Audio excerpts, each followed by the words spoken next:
The first sign is not a raid, it is the script on your monitor flipping from courtesy to panic in the middle of a sentence. You are standing inside a fake operations floor with laminated panic scripts and tired chairs. Nothing about the room looks dramatic enough to deserve what it is really doing. That is the first thing bad systems understand.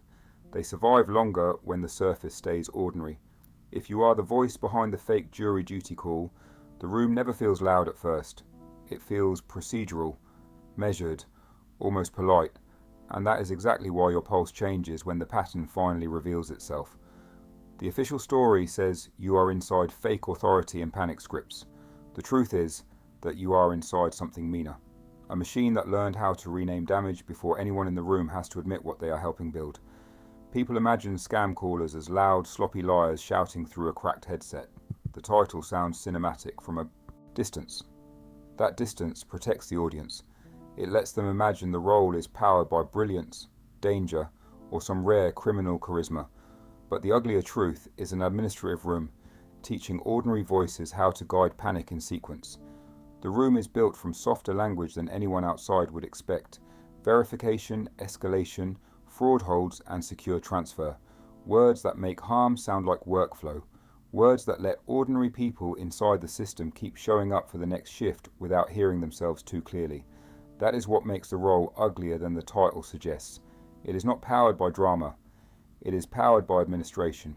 If you are the boss of the fake fraud department, your real job is not the public-facing one. Your real job is to manage urgency, borrowed trust, and emotional timing. That means reading pressure before it becomes visible. It means understanding which person in the room is about to panic, fold, comply, freeze, or betray. It means sounding calm while everyone else keeps trying to hide the structure behind softer words. The role only looks powerful because most people see the outcome, not the maintenance.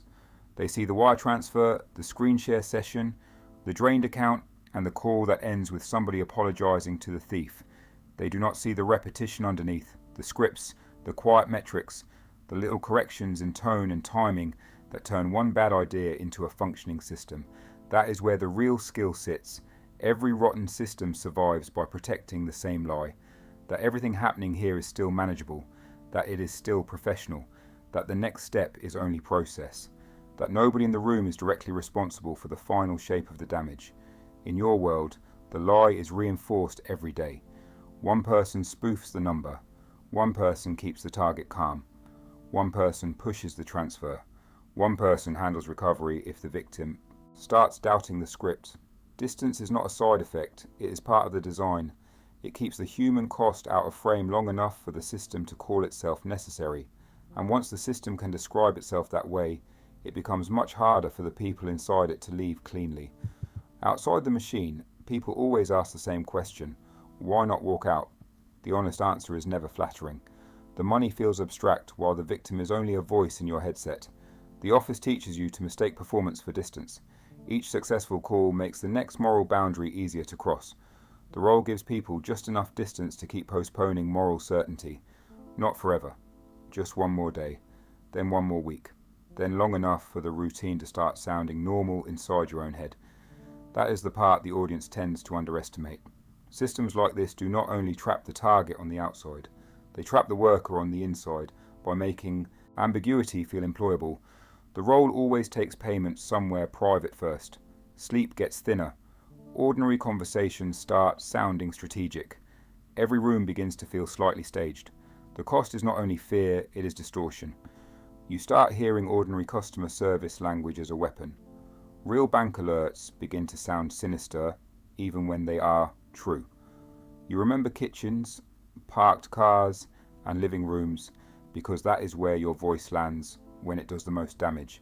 That is when you know the machine is working on you too. Because once the role changes the way you saw other human beings in your head, the title stops feeling clever and starts feeling clinical. There is always a moment when the surface story breaks. Usually it happens for a stupid reason. A face, a name, a question, a pause that should not matter and suddenly does. That is when the role becomes impossible to keep translating into safe office language. The safe vocabulary drops away. You finally hear the clean sentence underneath the workflow. The room is not selling anything. It is burglarizing people with tone of voice alone. Not abstractly, not someday, now. And once you see that clearly, the room never fully returns to normal again. The part outsiders almost never picture is the routine. Most shifts inside the voice behind the fake jury duty call do not feel dramatic enough to justify the title. They feel like checking numbers, reading faces, correcting tone, and noticing which small inconsistency will matter later. That is how fake authority and panic scripts keeps functioning without looking like a crisis every minute. The room survives on repetition because repetition makes ugly work feel ordinary. Somebody updates the sheet, somebody checks the route, somebody rewrites the explanation before anyone has to say the honest word for what just happened. The more practiced the routine becomes, the easier it is for people inside it to mistake maintenance for professionalism.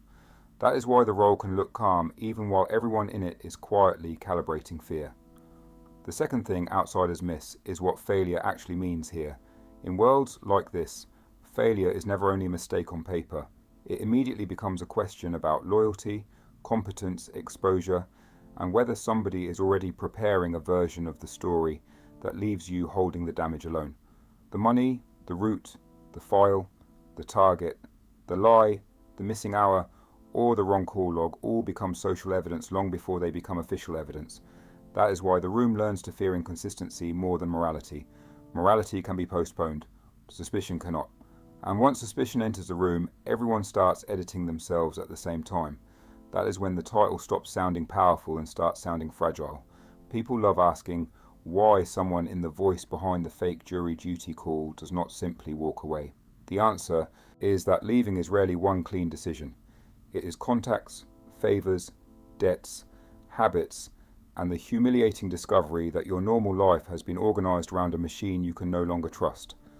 By the time the role feels clearly wrong, the role has usually already changed your income, your language, your reflexes, and the people who can hurt you for disappearing badly. That is why escape often arrives late and messy instead of noble and clean. It is not only fear of punishment, it is fear that the version of you built inside the system has become more employable than the version that existed before it. That is the quiet trap underneath a lot of dark roles. Usefulness becomes harder to abandon than guilt. The title also misleads people about where power really sits. It almost never sits with the loudest person in the room. It usually sits with the person who can decide what gets recorded, what gets denied, what gets delayed, and whose version of events becomes official. Enough to survive the week. That is why roles like the voice behind the fake jury duty call become more dangerous as they become more administrative. Violence is obvious. Documentation is quieter. Documentation tells everyone which lie will be treated as reality once the panic settles. And once a room learns how to do that well, people inside it stop fighting for the truth and start fighting for the version that leaves them standing. That is where a lot of hidden systems actually become powerful, not by being louder than everyone else, but by deciding what counts after the damage is done. Enough time inside a system like this changes your sense of scale. A normal day stops feeling like a day and starts feeling like a sequence of risk events that need to be pushed into tomorrow. The week becomes one long containment exercise. Sleep starts feeling procedural. Silence starts sounding temporary. Even success stops feeling like relief because success only means the machine stays alive long enough to demand another shift from you. That is what makes titles like this darker than they first sound. The role does not only put you near danger, it teaches your whole sense of time to organize itself around it. So what does the title really mean? It means the public description is hiding the real function. It means the voice behind the fake jury duty call sounds like a role and behaves like a machine part. It means the system around you survives by keeping the human cost one layer away from the people doing the work. It means every ordinary word in the room was chosen to make the ugliness easier to repeat tomorrow. And it means the power was never in the phone. It was always in the performance. The audience hears danger. The people inside hear process. You hear both. And once both meanings live in your head at the same time, there is no neutral way to hear the title again.